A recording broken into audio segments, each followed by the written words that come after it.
বিজেপির বুলডোজারটা না ঠিক একরৈখিক বা একমুখী বুলডোজার নয়। এই বুলডোজারের অনেকগুলো অক্টোপাসের মতন অনেকগুলো পা আছে। এদিকে মুসলমান মানুষজনদেরকে ভীত সন্ত্রস্ত করে রাখার একটা বন্দোবস্ত করছে। মুসলমানদের ওপর আক্রমণ তো বটেই, সেটা সেটা সেটা বিজেপির পলিটিক্যাল ফাংশনিং এর পার্ট। মুসলমান অংশের সংখ্যালঘু অংশের মানুষজনদের ওপরে আক্রমণ নাও। এই গোটা পশ্চিমবাংলাতে গরু প্রতিপালন করে হিন্দু ধর্মের মানুষেরাই, এবং এরকমও দেখা গেছে যে তারা ঋণ নিয়েছে, গোয়াল ইত্যাদি এগুলো পরিচালনার জন্য ঋণ নিয়েছে। এখন ঋণ চোকাবে কি করে বুঝে উঠতে পারছে না।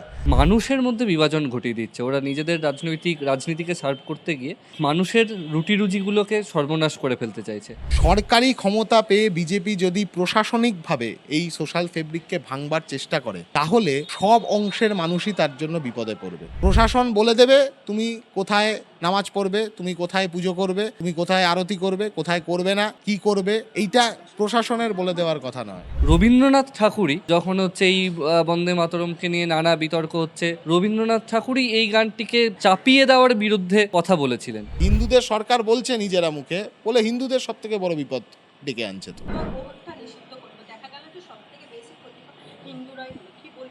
এটাই তো স্বাভাবিক।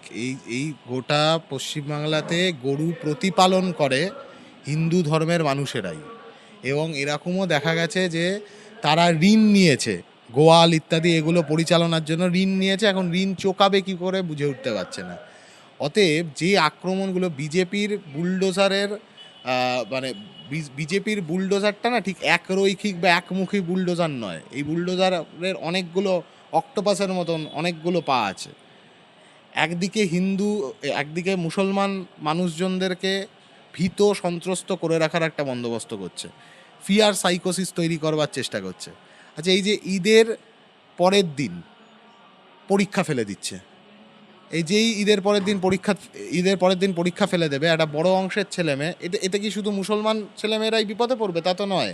মুসলমান ছেলেমেয়েদের সাথে সাথে বহু হিন্দু ছেলেমেয়েরাও এই ছুটির সময়টা বাড়িতে যায়। একটা উত্তরবঙ্গের ছেলে বা একটা উত্তরবঙ্গের মেয়ে, সে বাড়ি যাবে, আবার সে ফিরবে কী করে পরীক্ষা দিতে? তার তো আসা যাওয়া করতে একদিন চলে যাচ্ছে। অতএব এইগুলো আক্রমণটা আসলে বহুমুখী। চোখে দেখে মনে হচ্ছে যে মুসলমানদের ওপর আক্রমণ তো বটেই, সেটা সেটা সেটা বিজেপির পলিটিক্যাল ফাংশনিংয়ের পার্ট। মুসলমান অংশের সংখ্যালঘু অংশের মানুষজনদের ওপরে আক্রমণ নামানো, কিন্তু এই আক্রমণটার অভিঘাতে সমস্ত অংশের মানুষ বিপদে পড়ছে, গরিব মানুষ তো বিশেষ করে। আজকে যার পকেটে টাকা আছে সে বাগডোগরা থেকে ফ্লাইট ধরে এখানে আসতে পারে, কিন্তু সাধারণ পরিবারের ছেলেমেয়েরা, সে হিন্দু হোক বা মুসলমান, তাকে জেনারেল কামরায় বসে, পদাতিকের জেনারেল কামরায় বসে তারা এনজিপি থেকে ট্রেন ধরে বা শিয়ালদা এসে নেমে পরীক্ষা দিতে যায়। তাহলে তারা পরীক্ষাটা দেবে কি করে?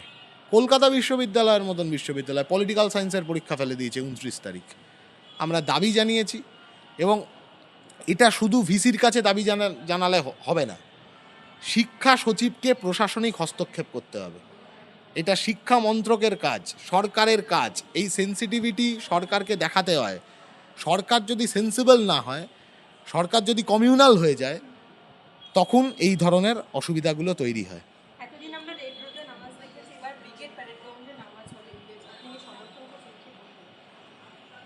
সরকারকে, প্রথম কথা আমার একদম স্পষ্ট যে সরকারকে, যে পশ্চিমবাংলার মাটিতে যুগ যুগ ধরে সমস্ত অংশের মানুষ তারা নিজেদের মতন করে ধর্ম পালন করে আসতো, এটাই পশ্চিমবাংলার সোশ্যাল ফেব্রিক।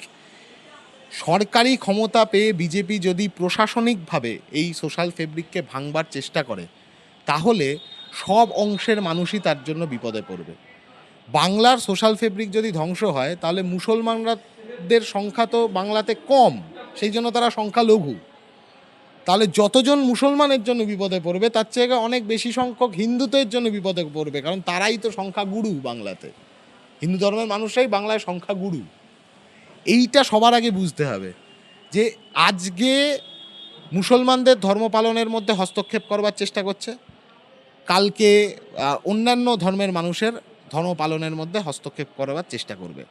প্রশাসন বলে দেবে তুমি কোথায় নামাজ পড়বে, তুমি কোথায় পুজো করবে, তুমি কোথায় আরতি করবে, কোথায় করবে না, কি করবে, এইটা প্রশাসনের বলে দেওয়ার কথা নয়।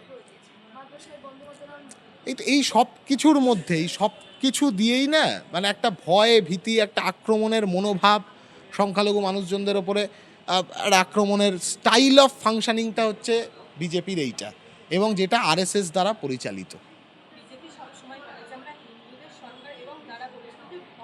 পেট্রোলের দামটা যে বাড়লো, ওটা কি হিন্দুদের বাড়লো না? পশ্চিমবাংলাতে আমি বারবার বলছি, পশ্চিমবাংলায় হিন্দু পপুলেশন বেশি, তো তাহলে পেট্রোলের দাম বাড়লে কতজন হিন্দু বিপদে পড়ছে আর কতজন মুসলমান বিপদে পড়ছে? যে কোনো অবস্থাতেই তো মুসলমানের বিপদে পড়ার সংখ্যা কম হবে বিপদে পড়া হিন্দুর সংখ্যার থেকে। তাহলে তো সবার আগে হিন্দুদের বিপদ করছে। হিন্দুদের সরকার বলছে নিজেরা মুখে, বলে হিন্দুদের সব থেকে বড় বিপদ ডেকে আনছে। তো তৃণমূল জামানায় আমরা দেখতে পেয়েছিলাম অরূপ বিশ্বাস তিনি মেসিকে জড়িয়ে ধরেছিলেন, আর ঘাড়ে ঘাড়ে বিজেপির বেলায় দেখতে পাচ্ছি যাদবপুরে একজন বিধায়ক তিনি ফুটবলারকে জড়িয়ে ধরছেন। হ্যাঁ, উনি তো মোটামুটি জেতার যখন প্রচার করছিলেন তখন থেকেই বোধহয় বলছিলেন মেসিকে এনে উনি 1.5 মাস ধরে টালিগঞ্জের পাড়ায় পাড়ায় গলিতে গলিতে ঘোরাবে। এখন আসলে এদের প্রত্যেকেরই বাংলার খেলাধুলো হতে পারে, সাহিত্য সংস্কৃতি যে কোনো দিক হতে পারে, তার তো কোনো প্র্যাকটিস নেই বা অভ্যেস নেই বা এগুলোর সাথে তারা কোনো দিন যুক্ত ছিলেন না। এখন ওই ভোটের জন্য লোকের সস্তা পাবলিক মানে সেন্টিমেন্ট খাওয়ার জন্য এই ধরনের কথাবার্তা বলছেন বা এই ধরনের কাজকর্ম করছেন। আমার স্থির বিশ্বাস ওই যে প্লেয়ারকে তিনি গিয়ে গলায় জড়িয়ে ধরলেন উনি তার নামও জানেন না, এর আগে কোনো দিন মাঠে খেলাধুলো দেখতে গেছেন কিনাও জানি না, শুধুমাত্র ওই জাস্ট নিজেকে খবরে রাখতে হবে, প্রচারে রাখতে হবে বলে এই ধরনের বালখিল্যতা করছেন। সরকারি কর্মচারীরা কোনো রকম কোনো মন্তব্য করতে পারবে না মিডিয়ার সামনে, বাক্যগুলোকে নিয়ে প্রশ্ন উঠছে। দেখুন, এইটা তো অফিসিয়ালি সরকারি কর্মচারীদের জন্য আলাদা করে বললো।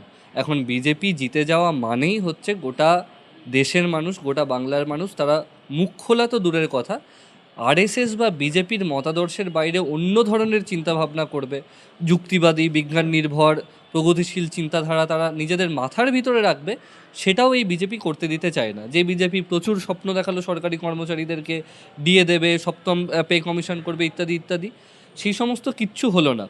স্কুলগুলোর আজ পর্যন্ত একই অবস্থা, এখনও স্কুল শিক্ষামন্ত্রী সরকার ঠিক করতে পারলো না, কলেজের অ্যাডমিশন চলছে, উচ্চশিক্ষামন্ত্রী নেই।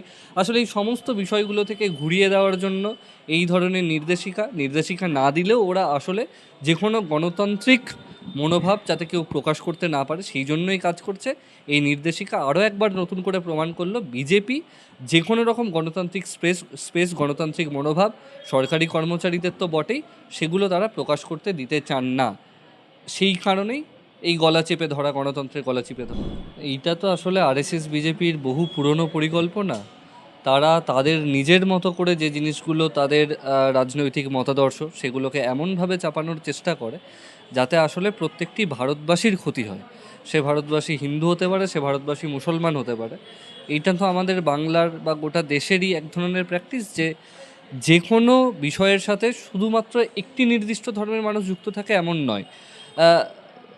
কুরবানির উৎসব যারা মূলত পালন করে থাকে তারা হতে পারে ধর্মে মুসলমান, কিন্তু সেই উৎসবের উপাদানগুলো যাদের থেকে তারা গ্রহণ করে, যে খাদ্যাভ্যাসের সাথে তারা যুক্ত, সেটা হয়তো কোনো হিন্দু কৃষক বা হিন্দু মানুষজন তাদের বাড়ি থেকে আসে বা তাদের দ্বারা উৎপন্ন হয়।